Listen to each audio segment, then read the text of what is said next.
Du weißt, wie alt die Bierdeckel sind. Ne? Das ist so cool. Du weißt schon, wie alt.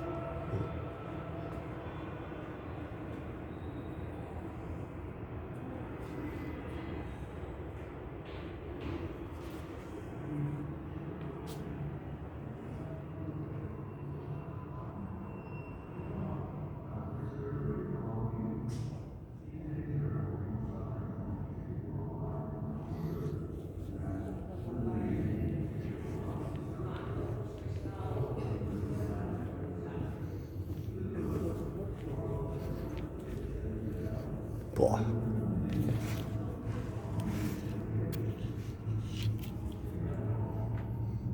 So cool.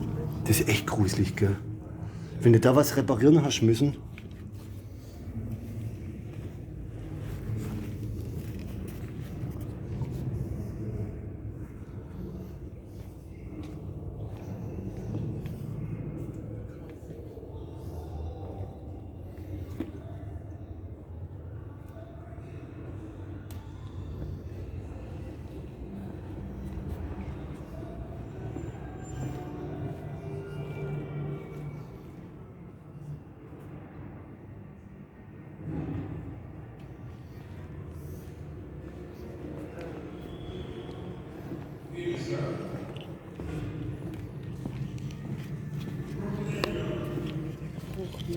Mhm. Das ist so dunkel noch ist, ne? Ja. Also ich glaube, da wäre ich nicht alt geworden, wenn ich hier geschafft hätte. Ah, das ist das Vesperhäusle, oder was?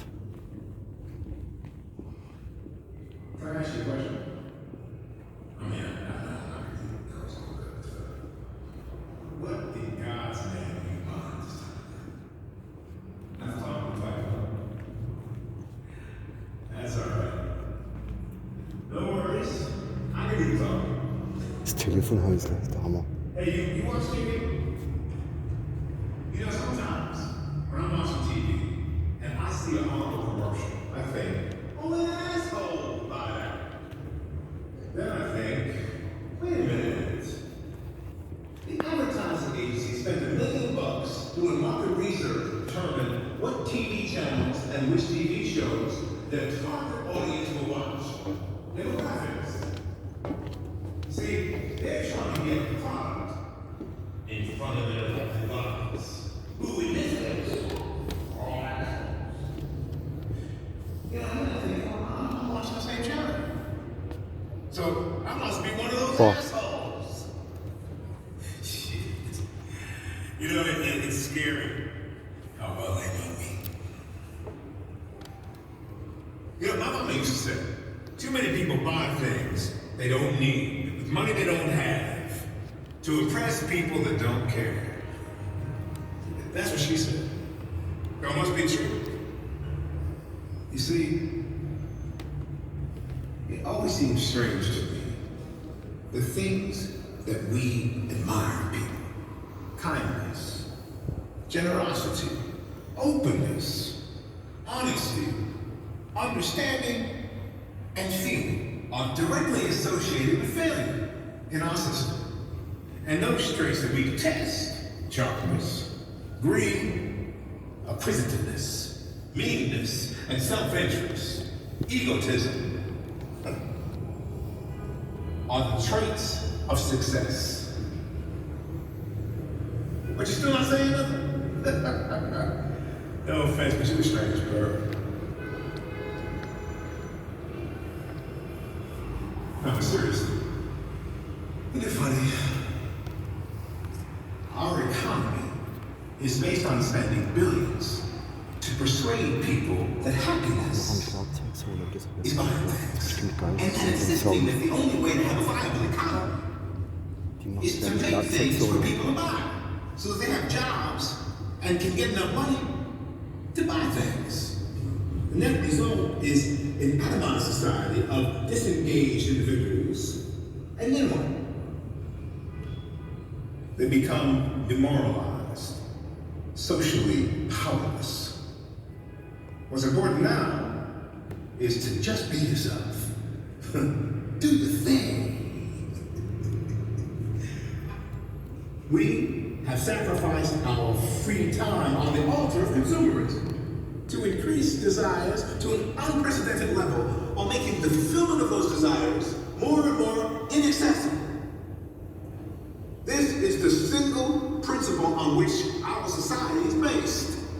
Meanwhile, the world economy is becoming equivalent of a race car. Faster, more complex than any vehicle anyone's ever seen. But it turns out, no one has ever driven a car like this before. And no one really knows how.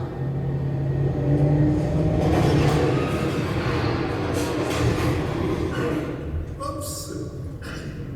But don't forget, to be smart enough to get all that money, you gotta be stupid enough to want it. And that doesn't concern only the rich, people like me included. Hey, look, see this guy? I used to drive this car 12 hours to 14 hours a day, 7 days a week. Someone might be mine one day. What for? To drive it 16 hours a day? To be able to pay the mortgage on the house? So the house might be mine one day? Ah, yeah, right. What are we doing with our work? With our resources? We just making jobs? Just making money? Job does something. Money buys something. But we keep forgetting what it is what we really want. What kind of environment? What kind of life? I know. And yeah, no such thing as a free lunch. But I don't work in a world that regards me as a slave. Although we're not slaves by name anymore. And cannot be carried anymore to market to be someone's legal chattel. Yes, we're free. Only within narrow limits. Ah, man. Western world has never done away with slavery. We just call it by a different name.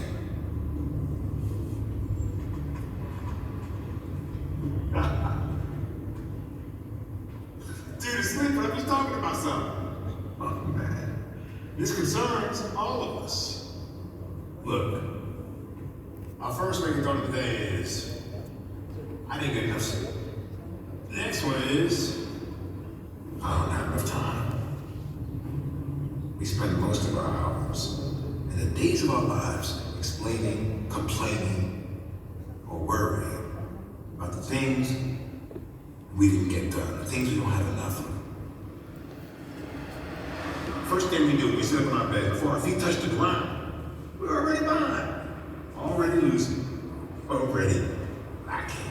And by the time we go to bed at night, our minds are racing with a litany of what we didn't get done that day. The system has conditioned us, has hypnotized us into believing that life has to be the way it is. We're hypnotized, believing that war is natural. We see war on television, we see people being killed on the news. What the hell is this? Huh? Somebody died? Funeral procession? We're hypnotized into thinking that famine is natural, crime is natural, but they're not. They're products of the system, and it's all-consuming greed. Religions say, do more of what we tell you to do, what we want you to do, and you'll be happy. And only after you're dead, yeah, 6 feet under. They've been making the same hollow promises for thousands of years, and we, the people, we, the sheep, we've listened. What's she doing?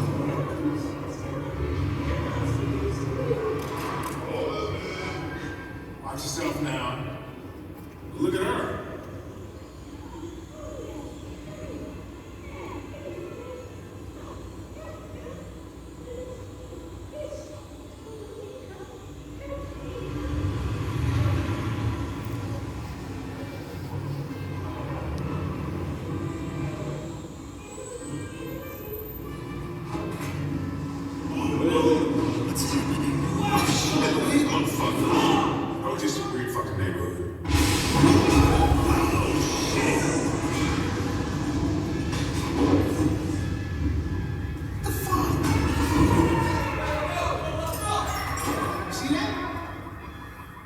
We need to get out of this fucking neighborhood. What? Was she getting mad in the snowstorm? Oh! Damn, where's your husband, baby? Another one? Only in New York. Wow.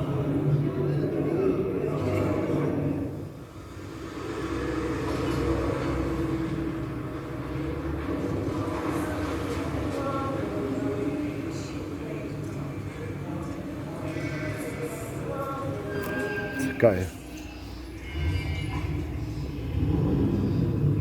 Come on now, move. Come on, move.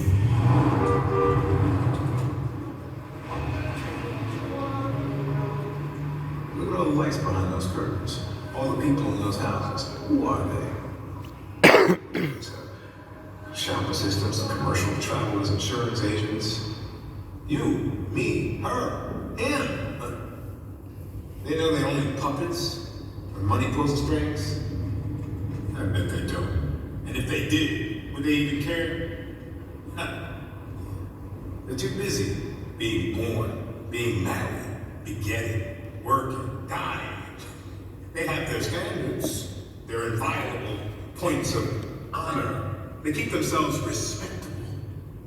And then they see their idealism turn into realism, their realism turn into cynicism. Their cynicism turn into apathy, their apathy into selfishness, their selfishness into greed. And then they have babies.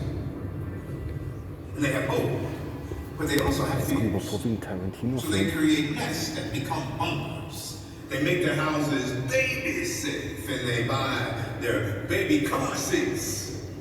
And organic apple juice, and hire multi-label nannies, and pay tuition in private schools out of love, but also out of fear. What happened? They start by trying to create a new